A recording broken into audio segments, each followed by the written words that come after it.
U.S. military installations and over 50,000 personnel, making it the largest contingent of American troops in a single country in Europe. While originally meant to bulk up Western European defenses in the event of a Soviet invasion, the American bases in Germany have become the central hub for all U.S. military activity in Europe, the Middle East, and Africa. And with Russia's invasion of Ukraine in 2022 and its posturing against Europe, it doesn't look like American troops will be leaving Germany anytime soon. Germany is beautiful.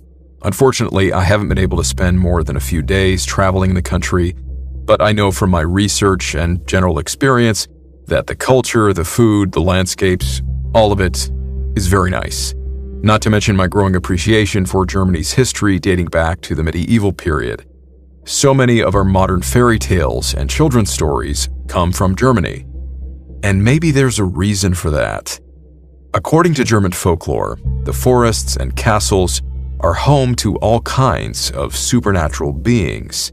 Ghosts, witches, goblins, vampires, fairies, werewolves, shapeshifters.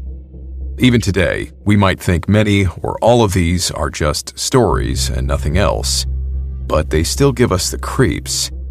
If you were to ask the servicemen in these following stories, however, these German folk tales aren't just myths or legends.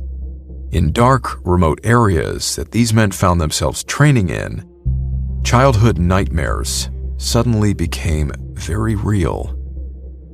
This is the Smoke Pit, and these are stories shared by servicemen about their encounters with strange things in Germany.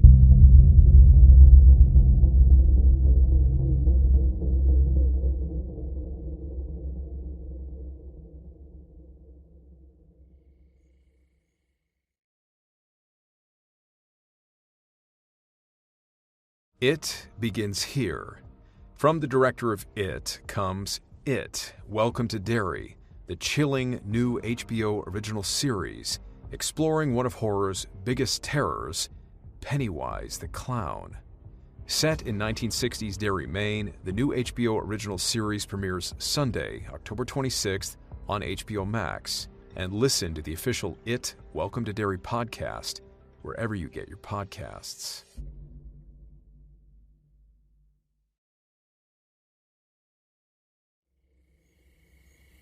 The Pale Crawler.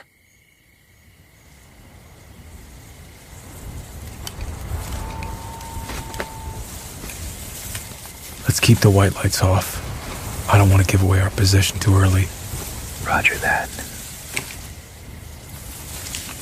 Hold up. Where's that coming from?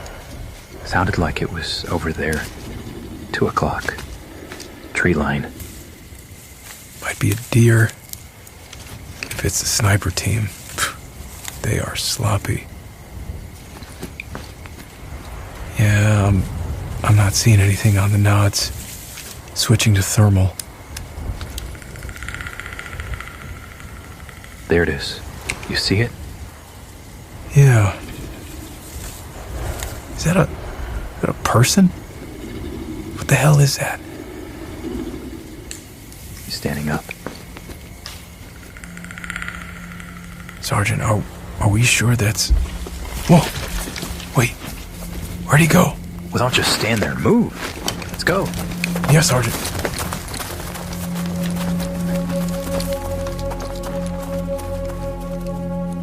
This first story was originally submitted to Nick Orton's Tales from the Grid Square Project.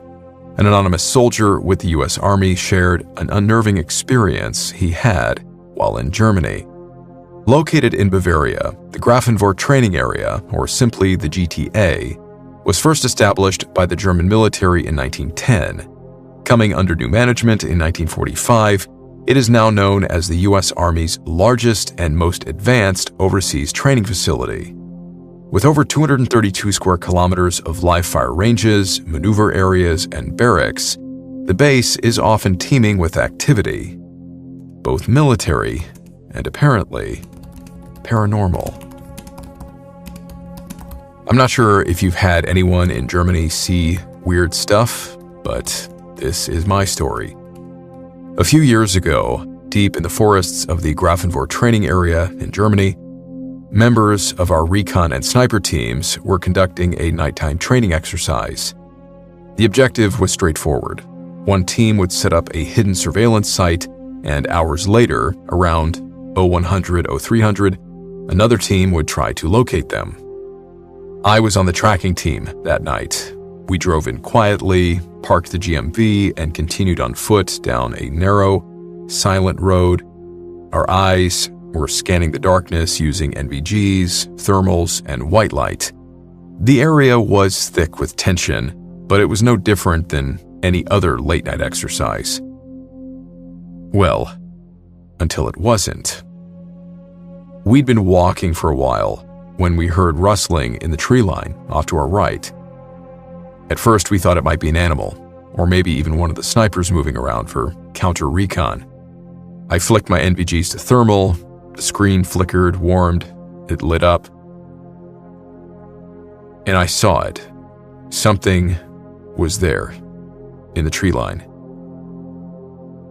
It looked human, at first. Pale, gaunt, too skinny.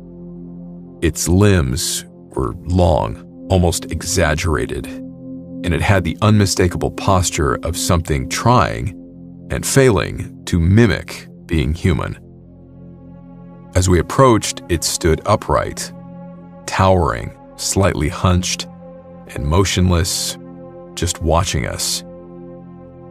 We were weirded out, but we just thought it was, one of our guys playing a part in the training scenario, so we didn't panic.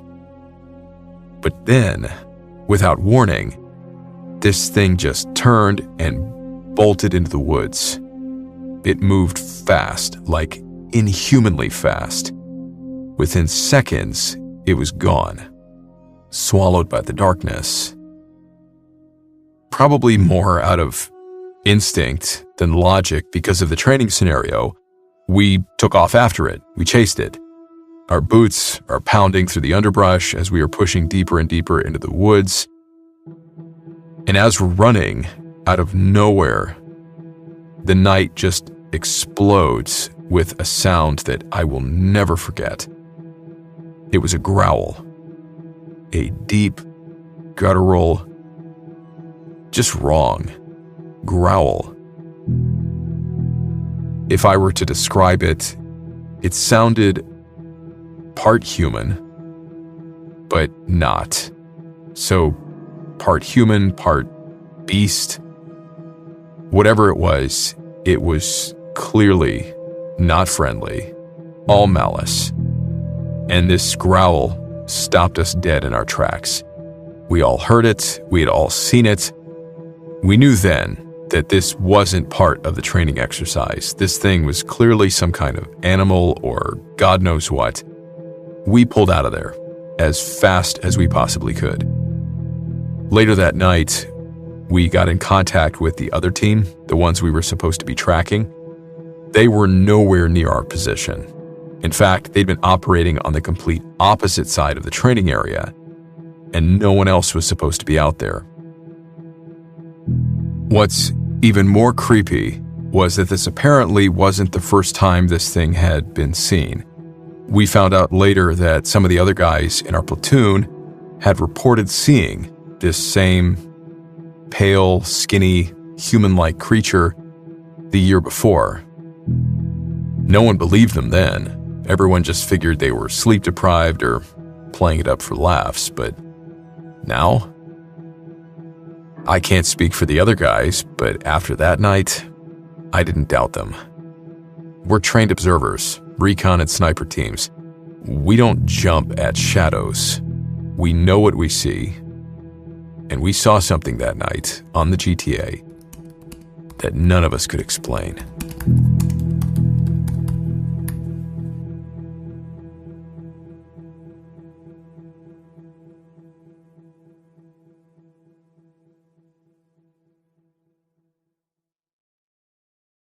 The werewolf. Terrified by the creature inside the house, the men grabbed their torches and set fire to it. They stood around and watched it burn to ashes. And that was that. Nothing and no one ever came out. Damn. What a story. Actually, has me a little freaked out. Yes, it's been passed around here for, I don't know, since I was a boy. Not many people like to talk about it, though. Really? How come? Because they're afraid, of course. Have you noticed that people around here don't like to stay out after dark? Or that we keep our distance from the woods? That story is more than just a legend to people in these parts. Does that include you? Well, yes. I probably shouldn't even be talking about it. To even mention the beast is supposed to bring bad luck. But it is probably just an old... Hey, look. Do you see that? Down there. Something just came out of the tree line. Richard, get inside. Right now. What is... I mean it. Now.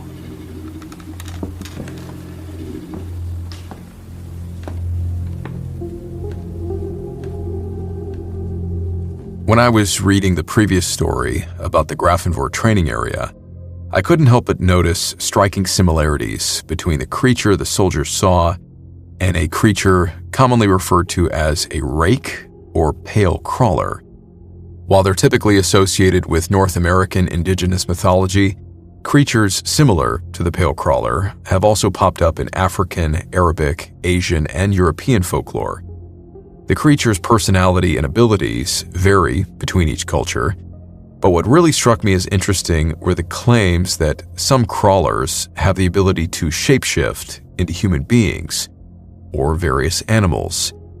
German folklore, in particular, is full of legends about shapeshifting entities, the most infamous of which has to be the werewolf. From a modern perspective, werewolves have long been considered imaginary. But according to this next story, werewolves are more than just legends to those living in the towns and villages scattered across the German countryside. In some cases, it's something that they still live in fear of to this day. The account was sent to me a while back by a U.S. Army veteran named Richard. He writes, "While stationed in Germany, I caught the travel bug more than the stay in the barracks, drink yourself to death bug. I figured I'd have better adventures touring Europe that way. Being an amateur historian, I spent a lot of my time running around learning as much as I could that wasn't about World War I or World War II. I learned about the Roman colonization, architecture, Gaul, and the like. But I also learned about the myths and legends of the area as well.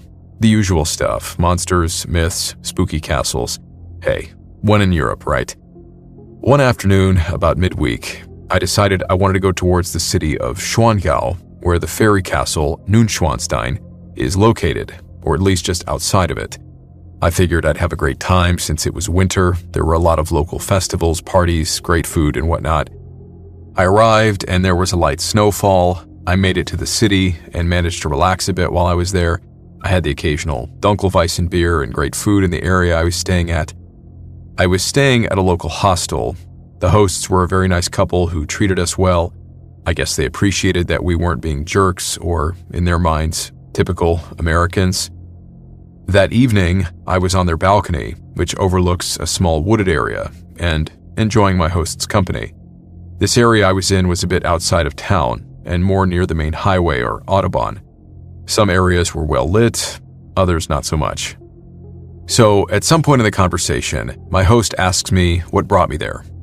I said it was for the history, and that I also wanted to explore the area, and remembering some of the spooky myths I'd heard around town, I made some offhanded quip about hoping nothing too scary would get me this evening. At this, he laughed, and he said, "Well, historically, we have our fair share of monsters in this area. If you know your history, you know of the werewolf. Now, at the time, I didn't mind the tall tales and local legends, and being that we were enjoying a couple of drinks, I figured the more he had to drink, the better the story was going to be, so I casually sipped my glass and listened to him, and he did not disappoint. He started by explaining that the area used to be comprised of 3 villages back in the old days, and not one city as it was today. This was around the 14th or 15th century, so bear in mind that the passage of time tends to distort such records and stories. This is the story he told me. One summer day, the town was preparing for a big festival, since the Germans don't need much of an excuse to party. The harvest had been plenty, the work was about done, and things were looking great. The evening's festivities were scheduled to start with a gathering of all of the townsfolk and those of 2 adjacent towns coming for a great feast. But towards mid-afternoon, a small child wandered into the village, covered from head to toe in blood. The villagers raced to her, and they recognized her as being from the village nearest to them. They tried to help the child as much as they could, but she didn't survive. Before she died from her injuries, though, she told the villagers of a beast that massacred her entire village. Enraged, the townsfolk grabbed their weapons and set out to hunt this thing down. On their way, they encountered several farms, which had also been massacred. Whole herds of cattle were wiped out, and the homes were barely standing. There was a corpse that looked like a pack of wolves tore it limb from limb. After reaching the second town, the result was the same. The village had been wiped out, and there wasn't a single living soul around. No animals, no people, nothing. Just the smell of blood, body parts, and a dead silence filling the air. The hunting party decided to go towards the third and furthest village to see if it had been spared. They were not. At first, it seemed like everyone here had also been wiped out. But then, something started moving. The town's main hall was mostly still intact, and there were signs of life coming from inside. After the hunting party's leader called out, they were met with a bone-chilling howl from within the residence.